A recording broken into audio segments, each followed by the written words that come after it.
Assalamualaikum warahmatullahi wabarakatuh.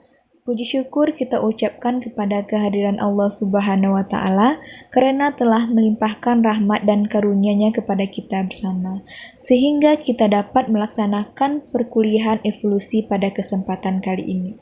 Salawat beriringkan salam tidak lupanya kita curahkan kepada Nabi kita yakni Nabi Muhammad sallallahu alaihi wasallam dengan hantaran kata Allahumma sholli ala Muhammad wa ala ali Muhammad. Baiklah, kami dari kelompok 6 yang beranggotakan saya Hayatul Novita sebagai moderator dan penyaji, lalu ada rekan saya Rifatri Julanti Karila sebagai penyaji dan Wifa Aprila Agusta sebagai penyaji. Baiklah, pada kesempatan kali ini kami akan mempresentasikan hasil kelompok kami tentang evolusi genetika dan lingkungan. Dalam buku On the Origin of Species by Means of Natural Selection, Darwin mengeluarkan teori evolusi. Yang pertama yaitu, variasi pada tumbuhan dan hewan merupakan suatu variasi karakteristik yang muncul dalam penampakan fenotip organisasi tersebut. Yang kedua, rasio pertambahan terjadi secara geometrik, yaitu jumlah setiap spesies relatif tetap. Hal ini terjadi karena banyaknya individu yang tersingkir oleh predator, perubahan iklim, dan proses persaingan. Yang ketiga, struggle for existence, yaitu usaha yang keras untuk bertahan, merupakan suatu usaha individu organisme untuk bertahan hidup. Individu dengan variasi yang tidak sesuai untuk kondisi-kondisi yang terjadi di alam akan tersingkir, sedangkan individu dengan variasi yang menguntungkan akan melanjutkan kehidupan dan bergenerasi. Yang terakhir, menghasilkan the survival of fitness, yaitu kelestarian didapatkan dari organisasi yang memiliki kualitas yang paling sesuai dengan lingkungan. Individu-individu yang dapat hidup akan mewariskan variasi-variasi tersebut kepada generasi berikutnya. Menurut Darwin, terjadinya suatu evolusi itu karena adanya seleksi alam atau faktor alam yang mampu menyeleksi makhluk hidup tersebut.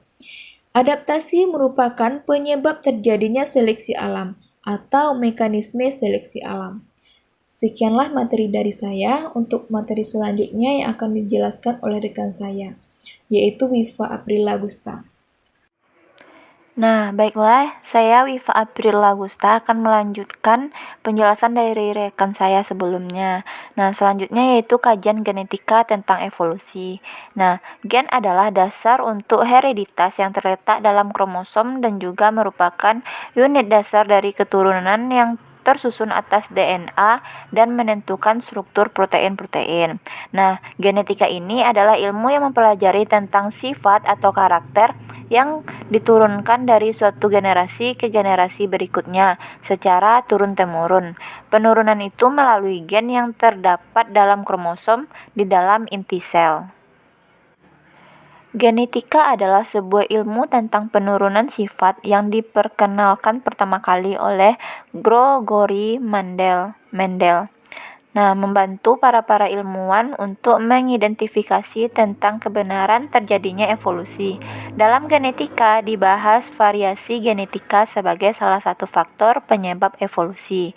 Variasi genetika dalam populasi yang merupakan gambaran dari adanya perbedaan respon individu-individu terhadap lingkungan adalah bahan dasar dari perubahan adaptif.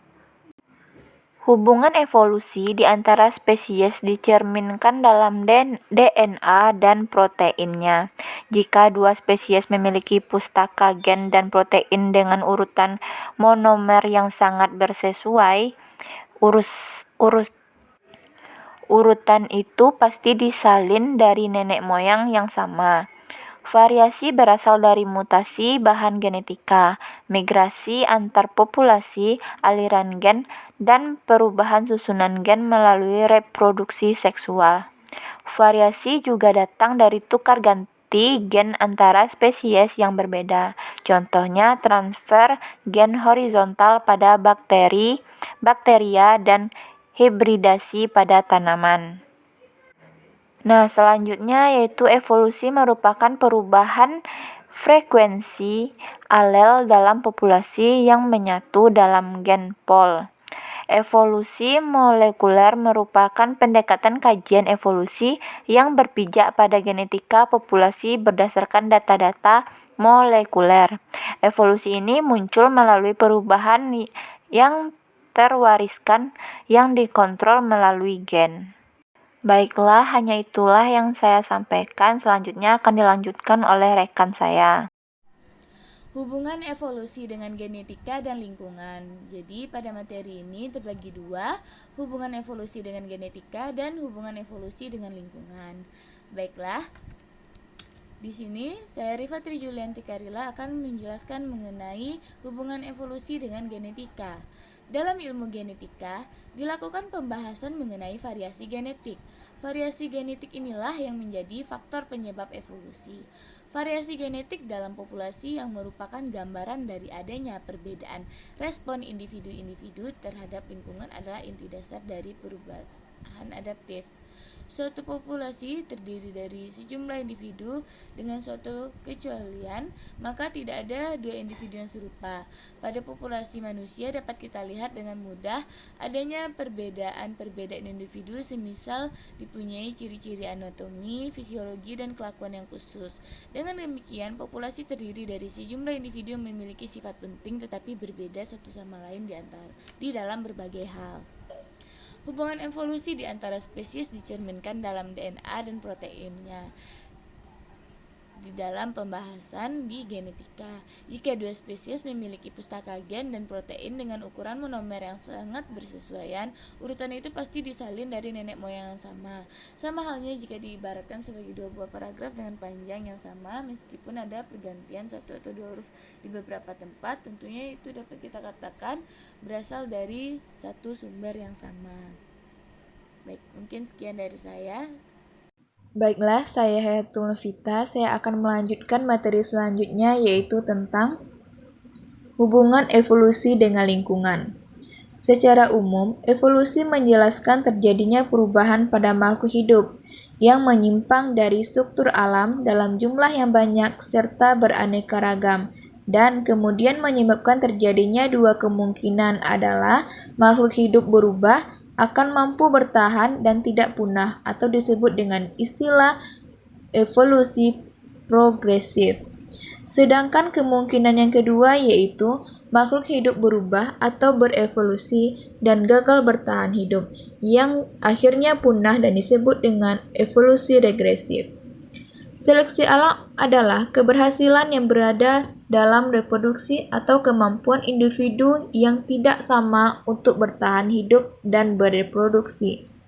Seleksi alam terjadi melalui suatu interaksi antara lingkungan dan keanekaragaman yang melekat di antara individu organisme yang menyusun suatu reproduksi. Produksi individu yang lebih banyak dibandingkan dengan yang dapat didukung oleh lingkungan akan mengakibatkan adanya terjadi persaingan untuk mempertahankan keberadaan individu dalam suatu populasi, sehingga hanya sebagian keturunan yang dapat bertahan hidup pada setiap generasi. Selain itu, keberlangsungan hidup dalam perjuangan untuk mempertahankan hidup tidak terjadi secara acak, tetapi bergantung sebagian pada susunan sifat yang terwarisi dari individu yang bertahan hidup. Individu yang mewariskan sifat-sifat baik membuat individu-individu tersebut cocok dengan lingkungannya. Besar kemungkinan akan menghasilkan lebih banyak keturunan dibandingkan dengan individu yang kurang cocok sifatnya terhadap lingkungan. Kemudian, kemampuan setiap individu untuk bertahan hidup dan bereproduksi yang tidak sama, ini akan mengakibatkan kepada perubahan secara bertahap dalam suatu populasi, dan sifat-sifat menguntungkan akan berakumulasi sepanjang generasi. Itulah evolusi. Sekianlah materi dari kelompok 6. Saya Hayatul Novita sebagai moderator dan mewakili kelompok 6. Mohon maaf apabila terjadi kesalahan terhadap penyampaian yang tidak berkenan. Saya akhiri presentasi kali ini dengan mengucapkan alhamdulillahirabbil alamin. Assalamualaikum warahmatullahi wabarakatuh.